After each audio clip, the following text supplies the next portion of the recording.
Bueno, esta es nuestra tabla de contenidos. Vamos a empezar con una introducción. Vamos a hablar sobre los tres tipos de anomalías que son malformaciones, deformidades y desorganizaciones. Vamos a hablar sobre la diferencia entre una malformación y una desorganización, sobre los síndromes, tipos de síndromes, crecimiento y desarrollo dimórficos, craniosynostosis y los tipos de cráneos que hay básicamente. Bueno, como introducción tenemos que el estudio de las personas con anomalías es un ámbito muy grande y precisamente también es comúnmente llamado como sindromología, dismorfología, genética médica y teratología. La sindromología es una palabra griega y generalmente significa el estudio de varias cosas que suceden al mismo tiempo. Esta, como ya lo dije, los sindromólogos entonces estudiarían las deformidades congénitas que suceden al mismo tiempo simultáneamente.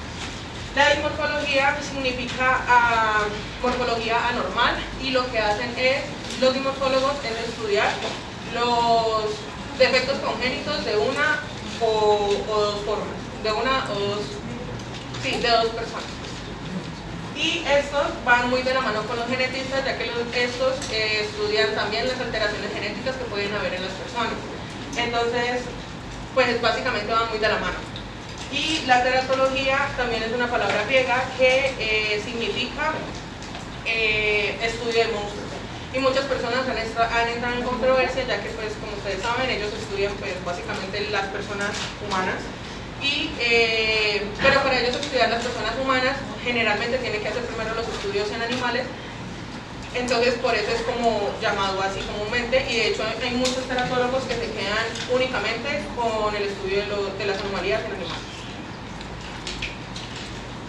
Bueno, vamos a empezar principalmente con las anomalías, que una anomalía son las características fundamentales que constituyen diversos síndromes y vienen de tres tipos, que son malformaciones, deformidades y disrupciones. Y primeramente vamos a iniciar con las malformaciones, que una malformación puede definirse como el defecto morfológico de un órgano, parte de una región corporal más grande o desarrollo físicamente anormal. Casi el 3% de los niños nacen teniendo una malformación específica y casi el 1% nace teniendo una malformación múltiple, que generalmente eso es lo que nosotros llamamos como síndromes. Y la clase más frecuente de la morfogénesis completa, en la cual se suspende el desarrollo como en el paladar hendido. Lo que sucede con el paladar hendido es que viene de dos formas, que es un paladar hendido en tipo B y en tipo U, que es el tipo U generalmente se llama como el síndrome de Richardson.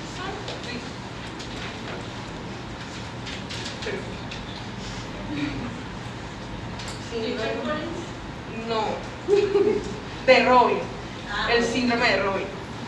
Entonces lo que pasa acá en esta imagen, es muy fundamental. En esta imagen lo que nosotros tenemos son los tres tipos los dos tipos de paladar hendido que podemos tener. Entonces en el paladar hendido lo que sucede, en el paladar hendido de forma de V, lo que sucede es que la sutura se está cerrando común y corrientemente, ya que se cierra en una forma de V, pero por alguna razón esta se puede llegar a detener o interrumpir. Entonces cuando se interrumpe lo que sucede es que queda el paladar hendido en forma de V, que es como está aquí, y aquí es cuando cierra común y corrientemente. Y lo que pasa con el síndrome de Robin es que la lengua puede quedar detenida entre los cierres palatinos. Entonces cuando queda como atrapada, estos igual van a tratar de cerrarse, pero lo que van a formar es un defecto palatino en forma de U, como está. En el labio y paladar hendido, lo que sucede, en el labio hendido, primeramente, estos se provocan primeramente porque no logran hacer una correcta, ellos no cierran correctamente. Entonces, exacto. Entonces, como no cierran correctamente, lo que sucede es esto. Y puede darse de dos formas, que puede ser unilateral y puede ser bilateral. Al mismo tiempo, como puede suceder un paladar hendido, que pues no necesariamente tiene que incluir el labio. Los síntomas que pueden llegar a tener estos pacientes son dificultad para alimentarse, voz nasal al hablar, infecciones constantes en el oído, dificultad para tragar y generalmente, muy típicamente, todo lo que traguen se les puede llegar a salir por la nariz por la conexión que tienen entre paladar y boca.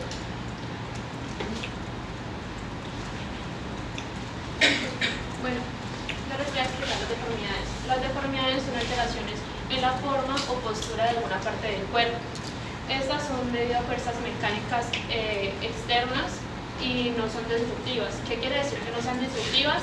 Que no afectan directamente al tejido, sino que lo comprimen o lo desplazan. Algunos ejemplos que tenemos de ellos es pie de sambo. Es cuando el piecito queda hacia adentro y hacia abajo, que es cuando el bebé no puede tener sus dos piecitos así derechos, sino que tiene uno hacia adentro. Esto se da por una mala posición dentro del útero. La luxación congénita de la cadera es cuando el fémur la cabecita del fémur no encaja bien en el acetábulo, y esto es por una mala posición también dentro del útero. La esclerosis postural congénita es cuando en la columna hay una pequeña curvatura. Un ejemplo de deformidades, por ejemplo en esta diapositiva podemos apreciar que hay una deformidad craneofacial. Esto pasa porque no hay un espacio correcto dentro del útero, entonces lo que no permite que se construya de manera correcta la parte de la mandíbula. Cuando pasa esto, la lengua no tiene su recorrido completo con normalidad, lo que hace que la lengua quede muy arriba, y esto puede provocar el paladar en el desarrollo. Aquí vamos a hacer como un versus de la malformación con la deformidad. En el momento de la presentación, en las malformaciones en el periodo embrionario. ¿Qué quiere decir esto? Que es cuando apenas los órganos se están formando. En la deformidad es cuando los órganos ya están formados por completo. En el plano de la alteración, en la malformación se da en el órgano, y en la deformidad es en la región. En la malformación la mortalidad perinatal quiere decir el riesgo de muerte. En las malformaciones sí hay riesgo de muerte, en la deformidad no. La conexión espontánea no puede haber en la malformación, en la deformidad sí, y en la conexión postural, que en la malformación no se da, y en la deformidad sí. Bueno, yo les voy a hablar sobre la desorganización, que básicamente es un defecto morfológico que hace parte de un órgano o una región corporal. ¿Qué quiere decir esto? Que durante el proceso de gestación hay algo que se llama las bandas amnióticas. ¿Qué pasa con esas bandas? Esas bandas son como pequeñas fibras, pequeñas fibras que se adhieren al feto, ya sea en la región nasal, y lo que ocasiona es esto, como pueden ver aquí, que es como una clase de paladar hendido, y también presenta problemas en el cuero cabelludo.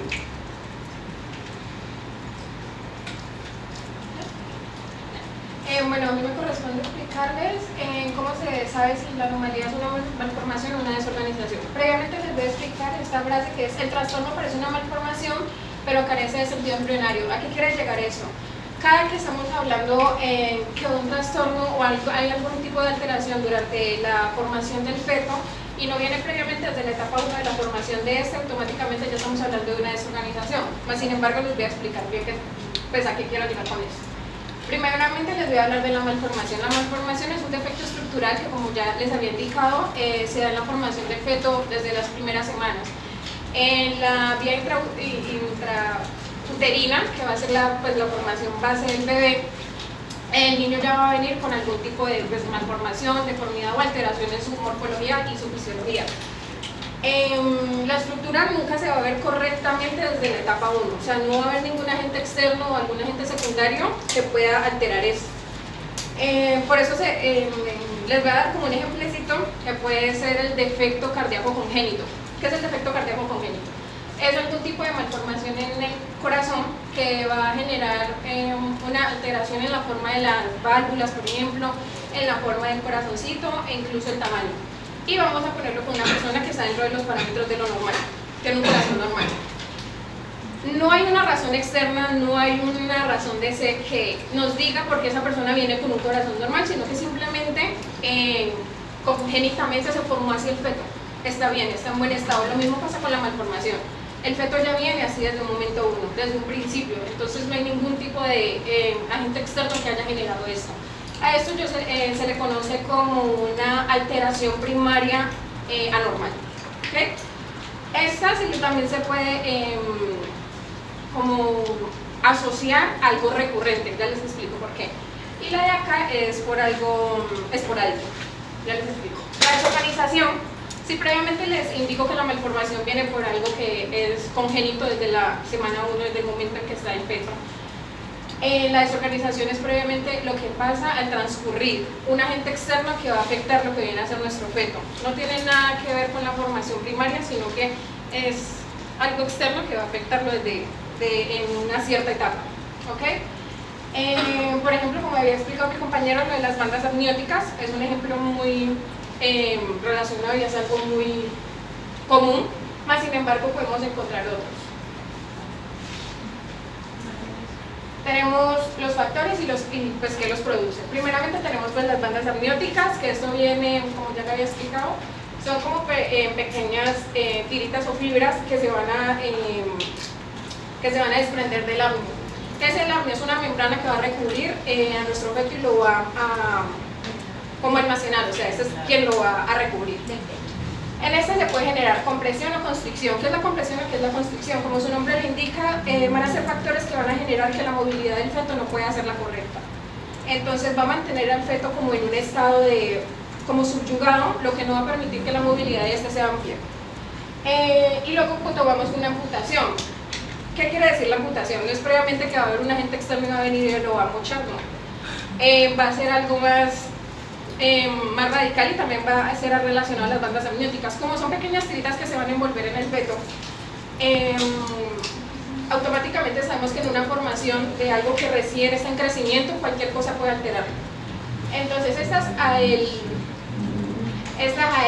enrollarse en algún tipo de extremidad, pongámosle un bracito o algo así, no va a permitir la circulación correcta ni la irrigación correcta para que se pueda formar el tejido de la extremidad. Entonces automáticamente la va a amputar y así se va a formar el feto. Él no venía en un estado inicial para que no trajera el brazo o la piernita, sino que simplemente por causas externas que fueron las bandas amnióticas, queda sin este.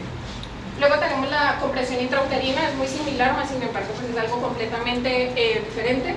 Esta lo voy a asociar más adelante con las alteraciones craneofaciales, que va a ser por ejemplo con la plagiocefalia, que se las voy a explicar ahorita. Esas son deformaciones por la falta de espacio uterino.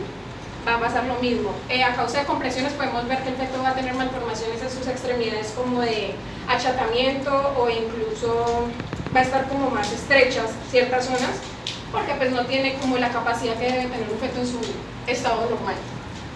Tenemos a las alteraciones del líquido amniótico, que este es bastante riesgoso. ¿Qué es el líquido amniótico? No sé si todos lo conozcan, pero pues se los voy a explicar previamente. Es el líquido en el que va a estar nadando el bebecito, ¿cierto? Entonces va a haber un daño directamente físico y fisiológico y morfológico. Vamos a ver la oligohidramnios, que esto va a ser cuando no hay suficiente líquido amniótico. Entonces, ¿qué va a generar esto? Va a generar malformaciones físicas y también podemos ver que puede generar también nuevamente amputaciones. Y tenemos la polihidramnia o los polihidramnios, que es exceso de ese líquido amniótico. Este no va a generar ningún tipo de malformación. Lo que va a hacer es que va a posicionar incorrectamente al bebé dentro del útero. Entonces a la hora de que pues, pueda nacer el bebé va a tener tanto complicaciones la madre que lo está gestando como el niño. Entonces en el momento en que el feto puede como nacer o puede no nacer, entonces este es mucho más riesgoso, porque ya vamos a entrar en tasa de mortalidad. Y por último los traumatismos. Los traumatismos que van asociados pues a golpes. Es por ejemplo cuando la madre recibió algún tipo de golpe, por ejemplo, no sé, lo más asociado son como los empujones, las caídas por las escaleras, inmediatamente podemos ver una reacción hemorrágica. Es el cuerpo que le está dando como una respuesta de que el feto está alterado. Entonces, automáticamente en los traumatismos sí no vamos a encontrar alguna alteración fisiológica o morfológica, sino que usualmente entramos a la muerte del feto. ¿Listo? En conclusión, ¿por qué es posible confundir a estas dos? Las malformaciones embrionarias van inmediatamente, para que la tengan en cuenta. Una es primaria, la una es secundaria. Las malformaciones vienen desde la etapa 1 del bebé, no tiene nada que ver asociado a que haya un agente externo o no. El feto iba a formarse así, como cuando va a formarse una persona sana, él venía así. Y la secundaria, que serían las desorganizaciones, es porque un agente externo hizo que hubiese una malformación en el feto.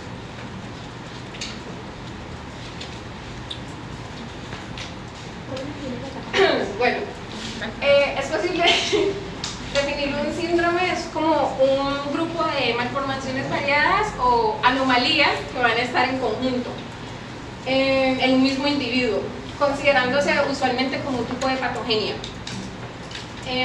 Podemos verlo muy asociado, por ejemplo, a lo que es el síndrome de Down, que va a tener ciertos rasgos físicos y ciertas características que nos van a ayudar a asociar a que esta pues padece de este síndrome, ¿me hago entender?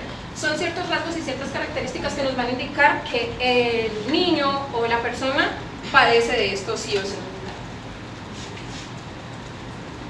Bueno, la trisomía 13 es un trastorno genético que básicamente es la copia extra del cromosoma 13.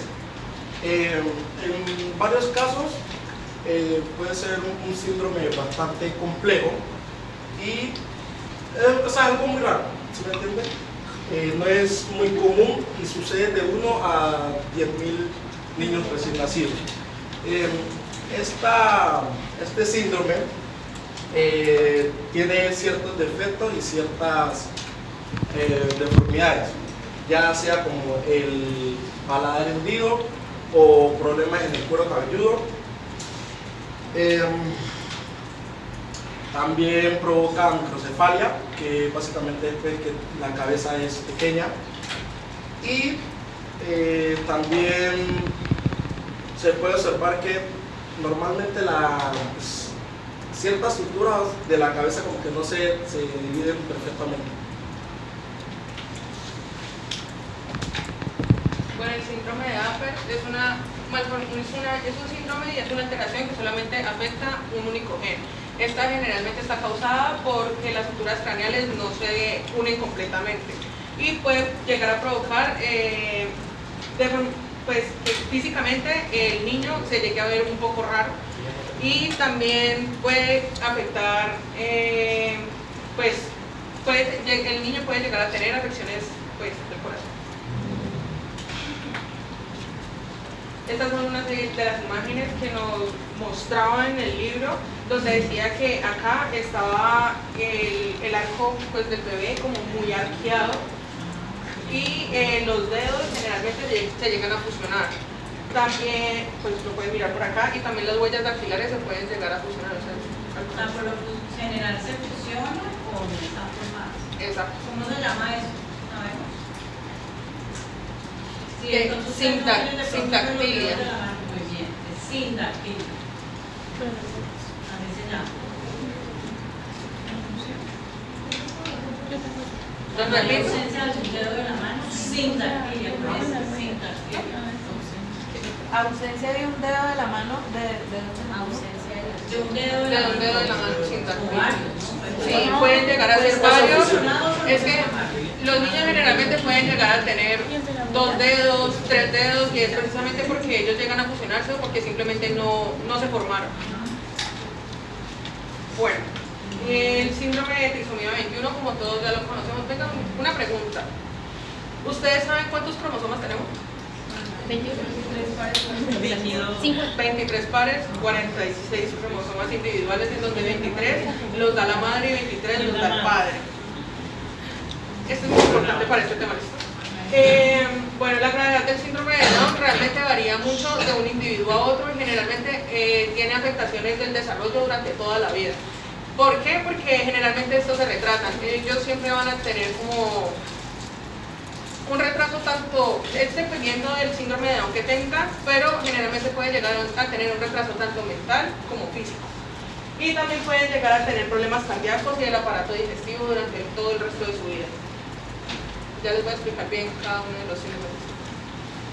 Las características morfológicas que pueden llegar a tener los niños con síndrome de Down son cabeza pequeña, cara plana, nariz pequeña, manos pequeñas, pies pequeños, estatura baja, las articulaciones pueden llegar a ser muy flexibles, así que si ustedes los ven aquí metiendo el brazo por acá, eso es normal.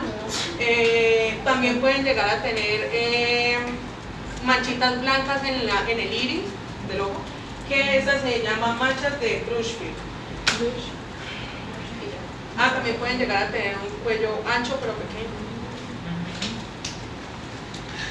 Bueno,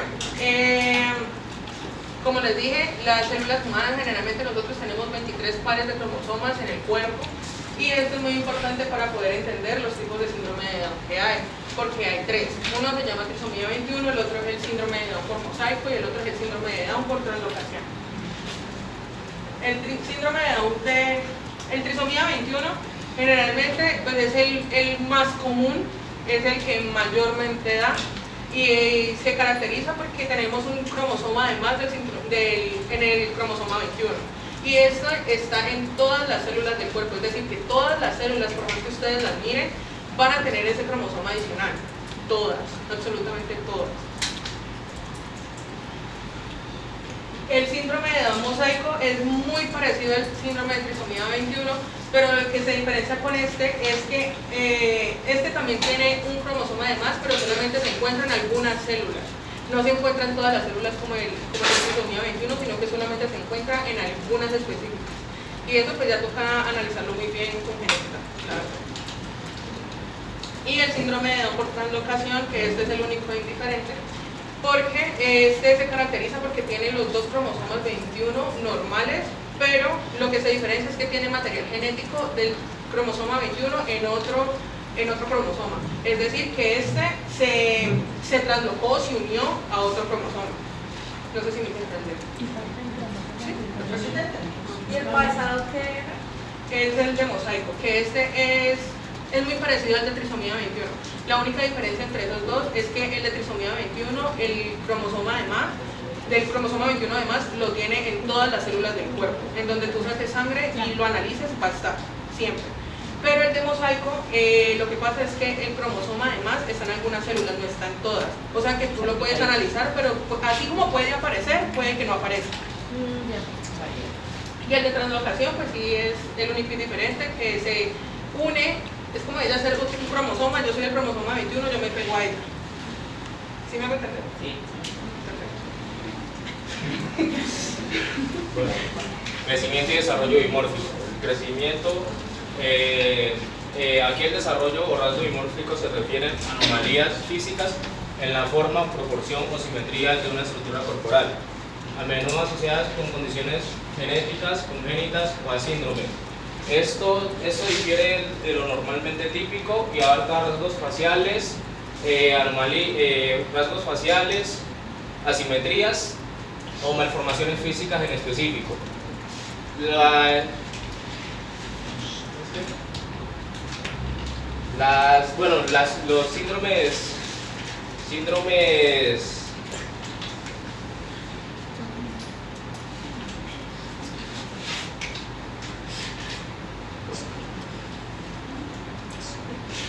Los síndromes de malformación están generalizados con crecimiento y desarrollo dimórfico. Aquí tenemos una imagen que aquí vemos una persona con disóstosis mandibulofacial. El cuadro clínico se caracteriza por una deficiencia malar y fisuras palpebrales hacia abajo. Aquí se le ve una mandíbula pequeña y también el origen de los ojos hacia afuera y hacia abajo. Esas personas suelen tener aparatos para mejorar la audición, ya que tienen malformaciones de los vesículos auditivos, entre otras partes externas del oído. De la deficiencia malar podemos decir que es un problema óseo por la ausencia del arco cigomático, y la disóstosis es una malformación de los huesos individual o en combinación, pero esto no es un trastorno esquelético generalizado. Es decir, que la disóstosis mandibulofacial solamente abarca estructuras faciales. Entonces, disostosis, ¿qué es? Ese paciente, ¿dónde tiene disostosis? ¿Qué es disostosis? Que no tiene huesos. ¿Qué es dis? Pero Pero la palabra, ¿qué quiere decir? ¿Qué es dis? ¿Qué es disostosis? Como Ausencia de hueso. Dis y ostosis, ¿qué es? Que no tiene hueso. No hay hueso. Osteo, sabemos que es hueso, ¿qué es dis entonces? Ausencia de hueso. Es una disminución, entonces una disminución en el desarrollo óseo. El paciente ahí donde tiene disostosis, más que todo. En el hermano. El hueso malar, ¿qué más? D y S, ¿dónde más? La mandíbula, que fue lo que ya mencionaron, exacto. Entonces hay una falta de formación del hueso. ¿Qué quiere decir? Que el paciente tiene también ese problema de formación ósea. Ya sabemos cuáles son las células óseas que supuestamente ayudan a que los huesos se formen. Entonces ahí es donde está la alteración. Ustedes tienen que entender la palabra para poder decir ahí dónde es. Por eso también pues el esquelético y para mirar qué partes tiene, obviamente malformación al paciente. ¿Listo? Dale. Craniosynostosis. La craniosynostosis es un estado que resulta de la función prematura de las estructuras craneales. Es un rasgo peculiar del síndrome de Apgar ya estudiado. En este caso, la craniosynostosis es no sindromática simple. Eso quiere decir que solo afecta,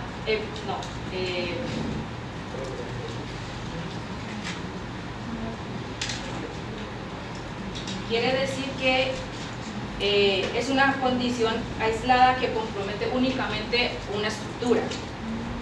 En este caso, se considera que la craniosynostosis puede ser genético o puede ser por causas del embarazo de la madre.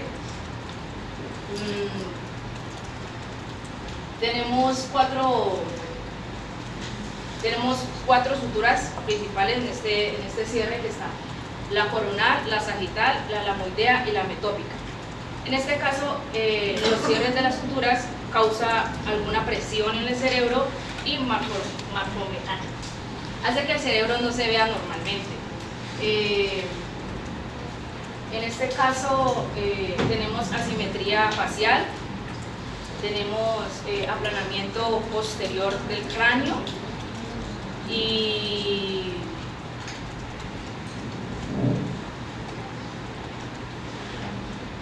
bueno, aquí tenemos las cuatro suturas afectadas en esta craniostosis, que tenemos la sagital, que es la sutura en la parte superior de la cabeza del bebé cuando se cierra muy tempranamente. La cabeza crece a lo largo y estrecha. Este es el tipo más común. Tenemos las coronales, que son las estructuras a la izquierda y derecha del cráneo del bebé. Crecen desde cada oreja hacia arriba hasta la sutura sagital de la parte superior del cráneo. Cuando una se cierra muy tempranamente, la frente se ve chata de ese lado, el área del ojo puede ser más alta de ese lado, la nariz también podría estar desviada hacia ese lado. Si ambas suturas se cierran muy tempranamente, la cabeza crece ancha y corta. Tenemos la lamoidea, que es la estructura que va por la parte trasera de la cabeza del bebé cuando se cierra muy tempranamente. La parte trasera de la cabeza queda chata. Y la última, que es la metópica, es la sutura que va desde la nariz del bebé a la sutura de la parte superior de la cabeza. Cuando se cierra muy tempranamente, la parte superior de la cabeza crece como un triángulo y es estrecha al frente y ancha atrás. En este tipo es el más raro. Tenemos, en este caso se considera hacer una cirugía, es más que todo probable se vaya a lo quirúrgico, para que así mismo el cráneo del bebé crezca normalmente y igual que su cerebro.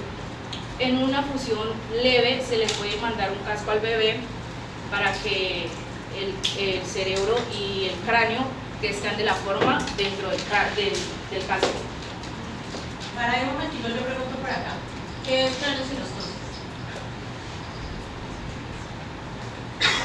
Lo acabo de decir en el último paso.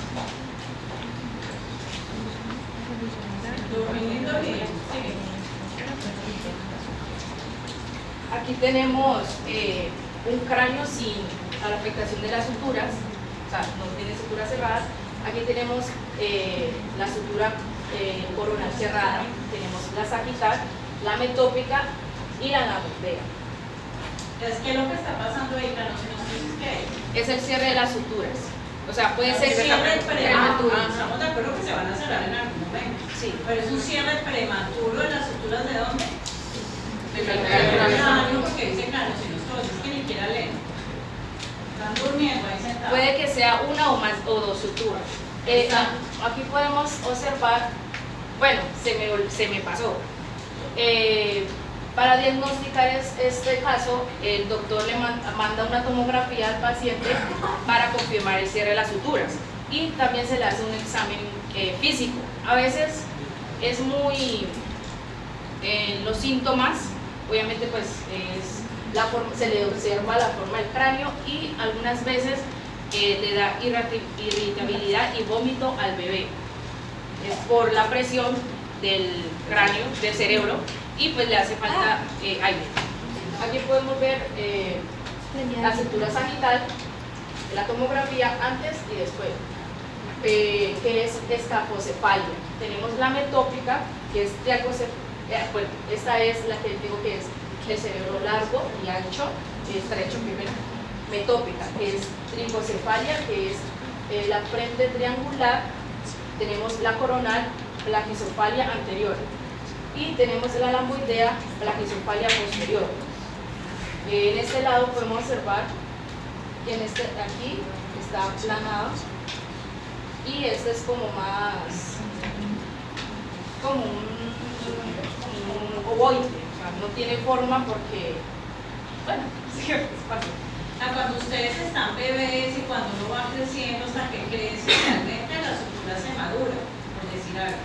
Entonces, piensen ustedes cuando ustedes van a cargar un bebé le dicen no, pero ojo con la cabeza, uno no puede hacer subir la cabeza de un bebé, porque tiene todas las suturas en el desarrollo.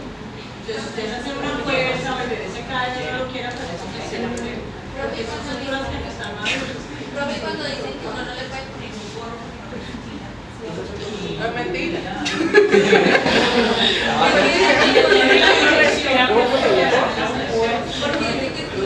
Siga creyendo. Son tantas reduras que pican. Pero no, si me han dicho,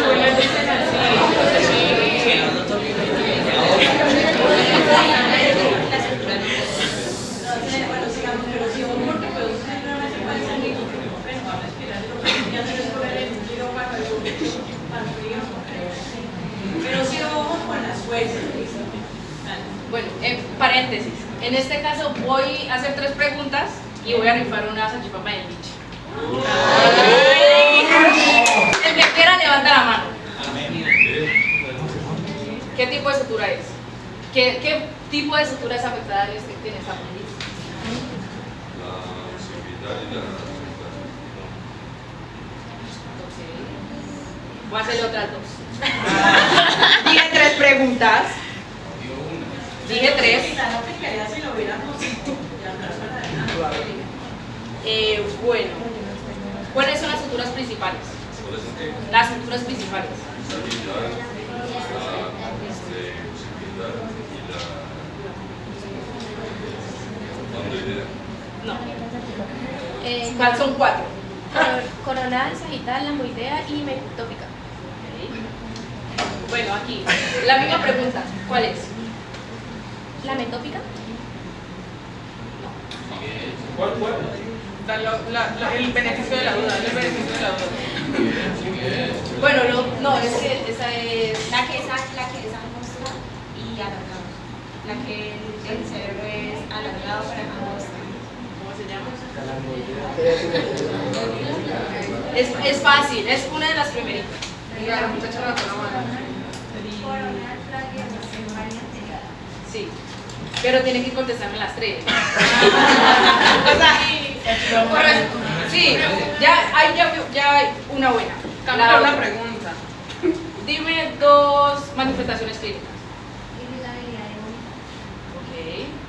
¿Cuáles son las suturas principales de las 4?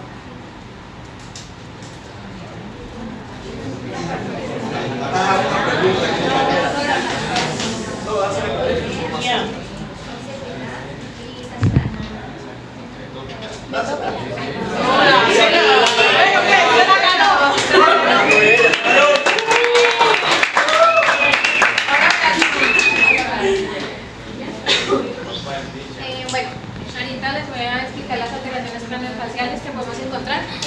Primeramente les voy a explicar pues la normocefalia. Esa es la que entra dentro de los parámetros normales en el índice craneoencefálico, está alrededor de un 78 o un 85%. Aquí vamos a encontrar una distribución normal, no es que tenga ciertas medidas específicas, sino que dentro de los parámetros lo vamos a encontrar dentro de la normalidad. Ahora, ¿qué es la dolicocefálica o la dolicocefalia? Vamos a encontrar una cabeza alargada antero-posterior con un estrechamiento lateral. Ok. Otra vez. La normocefalia. Vamos a encontrar una forma del cráneo dentro de los parámetros normales. No vamos a encontrar como un tipo de alteración muy visible que podamos decir, ah, no, se ve rarita. ¿Listo? Tenemos ahora sí la dolicocefalia. A partir de esa normocefalia, este va a ser el patrón que nos va a guiar si hay algún tipo de alteración en las otras formas de los cráneos. ¿Listo? Tenemos la dolicocefalia, que es un alargamiento antero-posterior y un estrechamiento lateral. ¿Me va a entender? Va a haber como una formita como de un huevo o una forma ovoide, que vendría a ser esta que está aquí. ¿Listo? Ahora tenemos la brachiocefalia, que esta va a ser como la contraparte de esta. En vez de un estrechamiento va a haber una amplitud en las zonas laterales. Vamos a encontrar una forma aplanada antero-posterior, pero más predominante en la zona posterior. Va a estar como más aplanadita, lo que va a generar que en una visión, viéndolo desde arriba, se vea más ensanchado ese cráneo. ¿Ok? Tanto dolicocefalia como brachiocefalia siguen entrando dentro de la normocefalia. ¿Por qué? Porque es muy común encontrar cráneos así. ¿Okay? Ahora sí, ya cuando entramos a la plagiocefalia, aquí vamos a encontrar algo que yo les había dicho previamente, que era la presión intrauterina. ¿Se acuerdan que yo les dije que iba asociado a la plagiocefalia? Porque dado a que no tiene suficiente espacio el feto, va a haber como un estrechamiento y va a generar pues alteraciones o malformaciones. Entonces esto va a hacer que el cráneo se va a ver como una ligera desviación. Por cierto, la brachiocefalia es esta. ¿Listo? Entonces vamos a poder mirar como una ligera desviación. No lo vamos a ver como recto, como se ven todos los demás, de una forma antero-posterior, sino que lo vamos a ver como con una desviación así. ¿Me hago entender? ¿Por qué? A causa de las presiones, o está bastante asociada a las presiones que puede sostener durante el proceso embrionario. Tenemos la trigonocefalia, que pues, mi compañera previamente ya lo había explicado, que es asociada a la sutura metópica. ¿Qué es lo que pasa con esta? Vamos a encontrar una forma del cráneo en la zona anterior, de una forma triangular. Porque si lo vemos de una forma, pues, viéndolo desde una forma de arriba, vamos a encontrar que la sutura metópica va a tener pues, un cierre prematuro, que va a tener una respuesta adversa. ¿Por qué? Estas suturas, como ya nos había indicado la profesora, se necesitan un tiempo predeterminado para la formación, por ejemplo, del cráneo. En el momento en que esta sutura se cierra, que la sutura viene desde la zona de aquí hasta aquí, como zona de la garela y la nariz y la zona del entrecejo, es como aquí, automáticamente nos va a dar como una forma de pico, viéndolo desde acá. Entonces esto va a generar que veamos como una visión de una forma triangular. ¿Listo? Y ahora sí pues vamos con la condroplasia, pero ¿qué es la condroplasia? La condroplasia es una enfermedad genética que afecta primeramente y principal el largo de los huesos. ¿Me hago entender? ¿Qué es lo que ocurre? Hay un problema en la osificación endocondrial. ¿Qué quiere decir eso? En la hora de la formación del hueso, de la formación del hueso siendo primero cartílago. No sé si se acuerdan que nuestros compañeros ya nos lo habían explicado, pero va bastante asociado a un gen que va a ser el FGFR3. Este es un gen del crecimiento, uno de los genes más importantes de crecimiento, y este principalmente va a generar alteraciones en el crecimiento de los huesos, pero largos. O sea, va a ser más notorio en los largos porque pues, obviamente en los cortos no va a ser muy notorio. Como por ejemplo, ¿cuáles? Podemos ver un fémur, una tibia, no significa que no tenga su misma funcionalidad, pero va a estar más reducido en comparación a uno normal. ¿Ok? Bueno, pues sí, esto hace que los huesos largos se vean cortos, y las características principales vamos a encontrar, por ejemplo, una baja estatura, vamos a encontrar extremidades cortas, también es asociado a cráneos grandes, también vamos a encontrar una frente prominente, ya les voy a explicar por qué, y una hipoplasia del tercio medio. Estos dos punticos van muy relacionados. ¿Qué es una hipoplasia? La hipoplasia es un crecimiento no nulo, porque sí hay un crecimiento, pero es muy disminuido en comparación a los otros. ¿Listo? Cuando estoy hablando del tercio medio, entonces automáticamente yo supongo que entienden que el tercio medio está mucho más disminuido que el superior y el inferior. ¿Listo? Entonces, ¿qué nos va a generar? Como un hundimiento en la zona media, lo que automáticamente nos va a generar que haya que sea prominente la zona frontal o la zona superior. ¿Listo? Entonces, eso es la hipoplasia. La relación entre la craneocefalia y en el área craneofacial. Primeramente quiero que sepan que va a tener automáticamente un defecto en las funciones. No solamente va a ser en un ámbito morfológico, sino que podemos encontrar problemas en la respiración, porque hay una disminución en la formación de uno de los tercios, entonces automáticamente ya vamos a empezar a tener problemas en la respiración de estas personitas, en la comodidad, porque pues tienen un achatamiento o un aplanamiento en una de sus estructuras. Y vamos a tener problemas oclusales, ya llevándolo un poquito a nosotros. ¿Por qué? Si vemos, pues, se los voy a plantear así. Si el tercio medio está disminuido, automáticamente sabemos que el maxilar superior está disminuido, ¿verdad? Entonces, frente a lo que vendría siendo nuestro maxilar inferior, va a estar muy prominente o muy protrusido en comparación al superior. Entonces, automáticamente vamos a encontrar una clase 3, ¿verdad? Entonces, usualmente va muy relacionado siempre, en todos los casos, a las clase 3 o una maloclusión. ¿Por qué? Porque tenemos un crecimiento muy poco del tercio medio. No se puede hacer mucho, sí se puede tratar, porque claro, está muy asociado a las personas con enanismo, como se pueden dar cuenta, más sin embargo no tienen nada que ver con sus funciones, siguen siendo personas, más que una enfermedad, yo siento que es una condición, solamente es como por tamaño, pero siguen teniendo un estilo de vida completamente dentro de los parámetros normales, entonces no es como que, está enfermo, no, siguen teniendo una vida normal, solamente que tienen unas medidas diferentes, ¿listo? Y sí, en la oclusión, pues, ¿cómo lo podemos trabajar?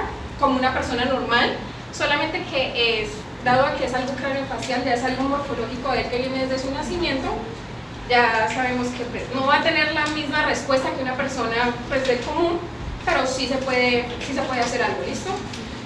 Y pues para finalizar, todas esas cositas que les dije anteriormente, dolicocefalia y todo esto, van asociadas más que a una desorganización o a una malformación. ¿Por qué? Porque vienen asociadas desde la formación ósea del feto. Gracias.